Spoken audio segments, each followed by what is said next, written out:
Hi and welcome. போன video லெக்சரில் நம்ம என்ன பார்த்தோம் அப்படின்னா மியூச்சுவல் ஃபண்ட் ஸ்கீம்ஸ் பற்றி பார்த்தோம். ஸோ இப்போ நம்ம என்ன பார்க்க போகிறோம்னா ஃபினான்ஷியல் டெரிவேட்டிவ்ஸ் பற்றி தான் பார்க்க போகிறோம். ஸோ இந்த மியூச்சுவல் ஃபண்டு ஸ்கீம்ஸ் மாதிரி ஃபினான்ஷியல் டெரிவேட்டிவ்ஸ் கிடையாது. இது கொஞ்சம் டிஃப்ரெண்ட்டான ஒரு கான்செப்ட். ஃபினான்ஷியல் டெரிவேட்டிவ் அப்படின்றது டெரிவேட்டிவ்ன்றது ஒரு இன்ஸ்ட்ருமெண்ட். லைக் அதோட வேல்யூ இப்போ டெரிவேட்டிவ் அப்படின்ற அந்த வேல்யூ இதுக்கு ஒரு அண்டர்லைங் அசெட் இருக்கும். அந்த அசெட்டோட வேல்யூ இப்போ கோல்டு அப்படின்னு வச்சுக்கிறோன்னா அதோட வேல்யூ இன்க்ரீஸ் ஆச்சுன்னா இந்த டெரிவேட்டிவோட வேல்யூவும் இன்க்ரீஸ் ஆகும். இது கிட்டத்தட்ட மியூச்சுவல் ஃபண்ட் மாதிரி தான் இருக்கும். பட் ஆனால் இது மியூச்சுவல் ஃபண்டு கிடையாது. இது டெரிவேட்டிவ்ஸ் அப்படின்னு சொல்லுவாங்க. ஸோ யூஸ்வலாக டெரிவேட்டிவ்ஸை பொறுத்த வரைக்கும் எதுக்காக யூஸ் பண்ணுறோம் அப்படின்னா ஹெட்ஜிங் அண்ட் ஸ்பெக்குலேஷனுக்காக. லைக் நம்ம கோல்டு டெரிவேட்டிவ்ஸ்னு கேள்விப்பட்டிருப்போம். அதாவது கோல்டு இடிஎஃப் அப்படின்னு சொல்லி, எக்ஸ்சேஞ்ச் ட்ரேடட் ஃபண்ட் அப்படின்னு சொல்லி. இப்போ இதெல்லாம் ஒரு கைண்ட் ஆஃப் ஃபினான்ஷியல் டெரிவேட்டிவ் தான். ஏன்னா கோல்டு ஒரு அண்டர்லைங் அசெட்டு. அந்த கோல்டை வச்சு ஒரு ஷேர் கிரியேட் பண்ணியிருக்காங்க. ஸோ அதுதான் அதோட ப்ரைஸை வச்சு கிரியேட் பண்ணியிருக்காங்க. ஸோ இப்போ கோல்டோட ப்ரைஸ் இன்க்ரீஸ் ஆச்சுன்னா இடிஎஃப், கோல்டு இடிஎஃப் இன்க்ரீஸ் ஆகும், கோல்டு ஷேர் இன்க்ரீஸ் ஆகும். இந்த ப்ரைஸ் டிக்ரீஸ் ஆச்சுன்னா இதோட ப்ரைஸும் டிக்ரீஸ் ஆகும். ஸோ அதே மாதிரி இங்கே என்ன அப்படின்னு பார்த்தீங்கன்னா ஃபியூச்சர்ஸ் அண்டு ஆப்ஷன்ஸ் அப்படின்னு ரெண்டு விஷயம் இருக்குது. நம்ம ரொம்ப டீட்டெயிலாக பார்க்க போகிறதில்ல. ஏன்னா ஃபியூச்சர்ஸ் அண்ட் ஆப்ஷன்ஸை பொறுத்த வரைக்கும் இது ஒரு பெரிய கான்செப்ட். இப்போ கூட ரீசெண்டாக ஃபியூச்சர்ஸ் அண்ட் ஆப்ஷன்ஸ் பற்றி செபி நிறைய ரெகுலேஷன்ஸ் கொண்டு வந்திருக்கதா சில நியூஸஸ் வந்திருக்கு, கேள்விப்பட்டு. ஸோ ஃபியூச்சர்ஸ் அப்படின்றது என்ன அப்படின்னா இது ஒரு கான்ட்ராக்ட். ஸோ இந்த கான்ட்ராக்ட் அப்படின்ற போதே என்னென்னா எதை பேஸ் பண்ண கான்ட்ராக்ட் அப்படின்னா ரெண்டு பார்ட்டிஸ் ஒரு அசட்டை எக்ஸ்சேஞ்ச் பண்ணுறாங்க. இங்கே அசட் அப்படின்றது ஒரு ஸ்டாக்கை பர்ச்சேஸ் பண்ணாமல் அந்த ஸ்டாக்கை ஒரு ஃபியூச்சர் டேட்டில் பர்ச்சேஸ் பண்ணுறது. நம்ம ஏற்கனவே முன்னாடி வீடியோவில் பார்த்தோம் இல்லைங்களா, financial derivative market, financial derivative இன்ஸ்ட்ருமெண்ட்டுன்னு. அந்த ஃபியூச்சர்ஸ் தான் இந்த மார்க்கெட்டில் என்ன பண்ணுவாங்கன்னா ஃபஸ்ட்டு பையரோ இல்லைன்னா செல்லரோ என்ன பண்ணுவாங்கன்னா ஒரு ஷேரை பர்ச்சேஸ் பண்ணுறதுக்கு புக் பண்ணிக்கிடுவாங்க. இப்போ இந்த ஷேரோட ப்ரைஸ் 10,000 rupees அப்படின்னா உடனே என்ன பண்ண மாட்டாங்கன்னா இன்றைக்கே இந்த ஷேரை பர்ச்சேஸ் பண்ண மாட்டாங்க. அதுக்கு பதிலாக என்ன பண்ணுவாங்கன்னா ஒரு 100 rupees பே பண்ணி புக் பண்ணி வச்சுருவாங்க.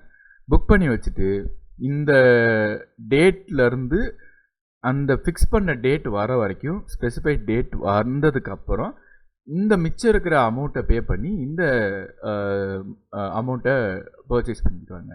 ஸோ இதோட கான்செப்ட் என்ன அப்படின்னு பார்த்தீங்கன்னா இந்த ஃபிக்ஸ் பண்ண டேட்லேருந்து ஷேர் மார்க்கெட்டை பொறுத்த வரைக்கும் ப்ரைஸஸ் ஏறவும் செய்யலாம், இறங்கவும் செய்யலாம். ஸோ அப்போ என்ன ஆகுனா இந்த ஸ்பெக்குலேஷன், அதாவது இந்த மாதிரி இப்போ ஷேர் இறங்குச்சு அப்படின்னா நமக்கு ரொம்ப லாபம் தான். ஏன்னா நம்ம புக் பண்ண ரேட்டை விட கம்மியாக,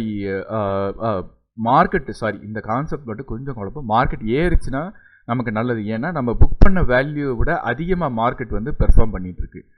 பட் இப்போ புக் பண்ண வேல்யூவோட கம்மினா நம்ம அதிக ப்ரைஸ் கொடுத்து அதுக்கு வாங்குகிறோம் அப்படின்ற மாதிரி அர்த்தம். ஓகே, ஸோ இதுதான் ஃபீச்சர்ஸோட ஒரு இம்பார்ட்டண்ட்டான ஒரு கான்செப்ட்.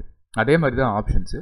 ஃபியூச்சர்ஸை பொறுத்த வரைக்கும் கண்டிப்பாக அக்ரிமெண்ட் பண்ண அந்த டேட்டில் வாங்கணும். ஆப்ஷன்ஸ் அப்படி கிடையாது. ஆப்ஷன்ஸை பொறுத்த வரைக்கும் இதே கான்செப்ட் தான். 100 rupees பே பண்ணுவாங்க, 10,000 rupees ஷேருக்கு. பட் ஆனால் இப்போ சப்போஸ் இன்கேஸ் இப்போ பையர் புக் பண்ணிவிட்டு இல்லைன்னா செல்லர் செல் பண்ணுறதுக்காக புக் பண்ணிவிட்டு, இப்போ ஒரு எக்ஸாம்பிள் எடுத்துக்கிறோம். ஒரு பையர் 100 rupees பே பண்ணியிருக்காரு அப்படின்னா இந்த டேட் வந்ததுக்கப்புறம் பையர் பார்ப்பார் இப்போ மார்க்கெட் ஏறி இருக்கா. ஓகே, ஏறி இருக்குன்னா அப்போ நம்ம சொன்ன வேல்யூவோட கூட தான் பெர்ஃபார்ம் பண்ணிகிட்ருக்கு. அப்போ என்ன பண்ணுவாங்கன்னா பை பண்ணிடுவாங்க கண்டிப்பாக. ஆனால் இப்போ சொன்ன வேல்யூவோட கம்மியாக இருக்கா, அப்போ பையருக்கு இது லாஸு. ஸோ அப்போ என்ன பண்ணுவாங்கன்னா இந்த 100 rupees ஜஸ்ட்டு பே பண்ணிவிட்டு இந்த புக்கிங்கோடு விட்டுருவாங்க. ஸோ அப்போ அந்த 100 rupees மட்டும்தான் இந்த பையருக்கு லாஸு. ஓகே, ஸோ இங்கே டெரிவேட்டிவ் அப்படின்ற கான்செப்ட் எப்படி அப்ளை ஆகும்னு கேட்டிங்கன்னா இங்கே இந்த கான்ட்ராக்ட் தான் டெரிவேட்டிவ். அந்த 100 rupees பே பண்ணுறது. அண்டர்லைங் அசெட் இந்த ஷேர்ஸ் தான் அண்டர்லைங் அசெட். இந்த அண்டர்லைங் அசெட் இன்க்ரீஸ் ஆச்சுன்னா இந்த ப்ரீமியம் ப்ரைஸ் இன்க்ரீஸ் ஆகும். ஸோ இதை யார் ஃபிக்ஸ் பண்ணுவா அப்படின்னா அந்த ஷேரை செல் பண்ணுறவங்க தான் ஃபிக்ஸ் பண்ணுவாங்க. எவ்வளோ ப்ரீமியம் ஃபிக்ஸ் பண்ணலாம். ஏன்னா அவங்க மார்க்கெட்டை ப்ரெடிக்ட் பண்ணியிருப்பாங்க.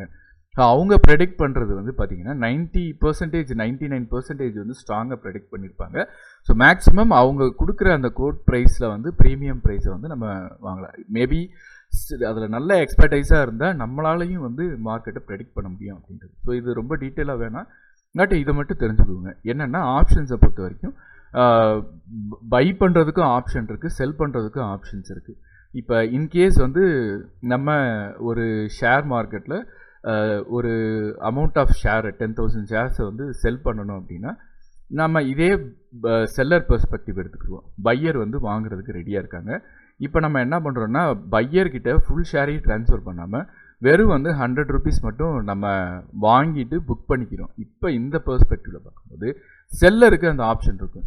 என்ன ஆப்ஷன் அப்படின்னா வந்து மேபி மார்க்கெட் வந்து கம்மியாக போச்சு அப்படின்னா அவருக்கு லாபம், கூட போச்சுன்னா அவருக்கு நஷ்டம். ஸோ அப்போ கூட போச்சுன்னா அவர் ரீட்டைன் பண்ணிவிட்டு இந்த 100 ருபீஸ் லாஸோட அவர் வந்து விட்டுறலாம். இல்லை கூட போகுது அப்படின்னா வந்து கம்மியாக போகுது அப்படின்னா வந்து அவருக்கு லாபம் இல்லையா, ஸோ அதனால் அவர் வந்து செல் பண்ணிவிட்டு பையருக்கு செல் பண்ணி அவரோட ப்ராஃபிட்டை எடுத்துக்கலாம். ஸோ இதுதான் வந்து ஃபியூச்சர்ஸ் அண்ட் ஆப்ஷன்ஸோட ஒரு சிம்பிள் கான்செப்ட். இந்த ஆப்ஷன் ட்ரேடிங்கை பொறுத்த வரைக்கும் நம்ம ஏற்கனவே நான் உங்களுக்கு எக்ஸ்பிளைன் பண்ண மாதிரி 2 ஆப்ஷன் ட்ரேடிங் இருக்குது. பை பண்ணுறது பேர் வந்து கால் ஆப்ஷன், ஓகே. செல் பண்ணுறது வந்து புட் ஆப்ஷன் அப்படின்னு சொல்லுவாங்க. அந்த பேர் மட்டும்தான் டிஃப்ரெண்ட்டு, மற்றபடி ஒரே கான்செப்ட் தான். நான் சொன்ன அதே கான்செப்ட். ஒரு ஃப்யூச்சர் டேட்டில் 100 ருபீஸ் இல்லைன்னா ஒரு சம்திங், நான் 100ன்றது எக்ஸாம்பிள் சொல்கிறேன், ஒரு 10,000 ருபீஸ் ஒர்த்தான ஷேரை வந்து பர்ச்சேஸ் பண்ணுறதுக்கு ஃபஸ்ட்டு பே பண்ணி வச்சுருவாங்க. மார்க்கெட் அந்த பிளேஸை அந்த டேட்டை ரீச் பண்ணதுக்கப்புறம் பையரோ செல்லரோ பையிங் ஆர் செல்லிங் டெசிஷனை எடுக்கலாம், இல்லை பை பண்ணாமையும் வந்து விட்டுறலாம். ஸோ அப்போ இப்போ பை பண்ணுற டெசிஷனை எடுத்தால் பையர் எடுக்கிறது வந்து call option, seller selling and not selling decision எடுக்கிறது புட் ஆப்ஷன். ஸோ இது பற்றின இன்னும் வந்து டீட்டெயில்டாக நம்ம ஆப்ஷன்ஸ் ட்ரேடிங்கில் வந்து நம்ம டிஸ்கஸ் பண்ணுவோம், ஓகே. ஸோ நெக்ஸ்ட் கிளாஸில் வந்து நம்ம என்ன பண்ண போகிறோம்னா மற்ற investments, life insurance policies, real estate பற்றி அடுத்தடுத்த செஷனில் வந்து நம்ம பார்ப்போம். அண்டு ஐ ஹோப் உங்களுக்கு இந்த வீடியோ யூஸ்ஃபுல்லாக இருக்கும்னு நான் நினைக்கிறேன். உங்களோட கமெண்ட் ஏதாவது டவுட்ஸ் இருந்துச்சு அப்படின்னா கண்டிப்பாக கமெண்ட் பண்ணுங்கள், நான் கிளாரிஃபை பண்ணுறேன். தேங்க்யூ.